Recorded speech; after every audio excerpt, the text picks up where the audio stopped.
Hai, Assalamualaikum warahmatullahi wabarakatuh. Selamat datang di channelnya Leni Rezi.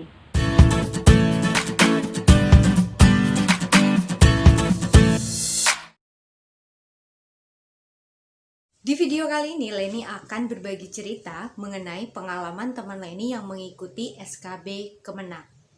Formasi yang diambilnya adalah analis perencanaan. Seperti apa jabatan analis perencanaan?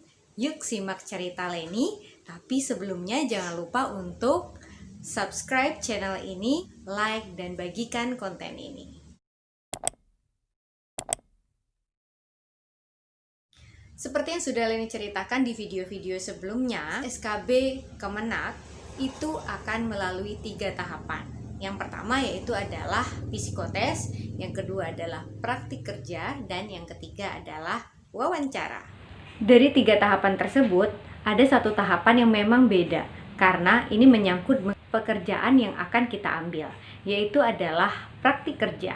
Pada praktik kerja analis perencanaan, yang paling mendasar yang ditanyakan adalah bagaimana kalian merencanakan sesuatu. Pertanyaan yang muncul ketika praktik kerja SKB Kemenak kemarin yaitu adalah bagaimana kalian merencanakan sesuatu. Nah, misalkan perencanaan di bidang pembangunan. Untuk merencanakan sesuatu inilah kalian pasti akan menggunakan yang namanya RAB dan atau TOR atau juga kerangka acuan kerja. 3 hal tadi itu yang harus kalian pelajari. Kalau misalkan kamu memang analis perencanaan, pasti tahulah ya seperti apa cara merencanakan, cara membuat RAB, cara membuat TOR ataupun kerangka acuan kerja. Yakin deh sama kalian. Selain itu, perlu juga dipelajari kenapa kalian menggunakan RAB, TOR atau kerangka acuan kerja. Nah, ini kalian harus mencari alasan kenapa kalian menggunakan hal tersebut. Kalian harus siap-siap untuk membuat RAB. Jadi, saran saya dari sekarang kalian sudah mulai nih mikir-mikir kira-kira kegiatan apa sih yang akan kalian rencanakan dan seperti apa RAB-nya.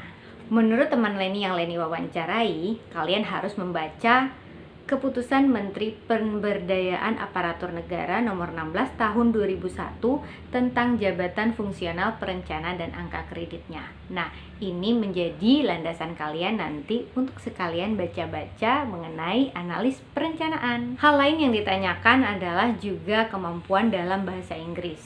Kemampuan ini bidang juga ada. Kalian harus menguasai bahasa Inggris di bidangnya perencanaan. Mungkin bahasa-bahasa dalam perencanaan ada planning atau apalah yang sejenisnya seperti itu, kalian harus pahami. Kalian juga disuruh mentranslate dari bacaan yang diberikan oleh penguji. Siap-siap ya, kalian sudah harus bisa nih mulai dari sekarang. Tak hanya menanyakan tentang perencanaan, tetapi kalian juga akan ditanyakan bagaimana komitmen kalian dalam bekerja. Mengenai wawancara, sama saja seperti yang lainnya, ditanyakan mengenai radikalisme, kemudian tentang Islam, kemudian ada juga yang ditanyakan tentang hafalan sholat, doa-doa harian, tes ngaji, itu sama seperti yang lainnya. Nah, itu dia tadi adalah beberapa pertanyaan yang pernah ditanyakan di CPNS Kemenak tahun 2018. Apakah CPNS Kemenak tahun ini SKB-nya sama seperti 2018? Kita tidak tahu, tapi ini menjadi bahan buat kalian untuk belajar lebih banyak lagi. Berbeda dari tahun 2018 yang hanya dikasih waktu 1 minggu untuk belajar.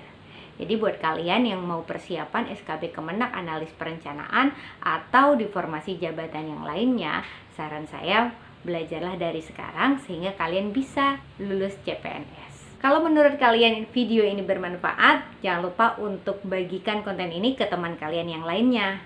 Jangan lupa untuk subscribe channel ini. Sekian dari saya. Assalamualaikum warahmatullahi wabarakatuh.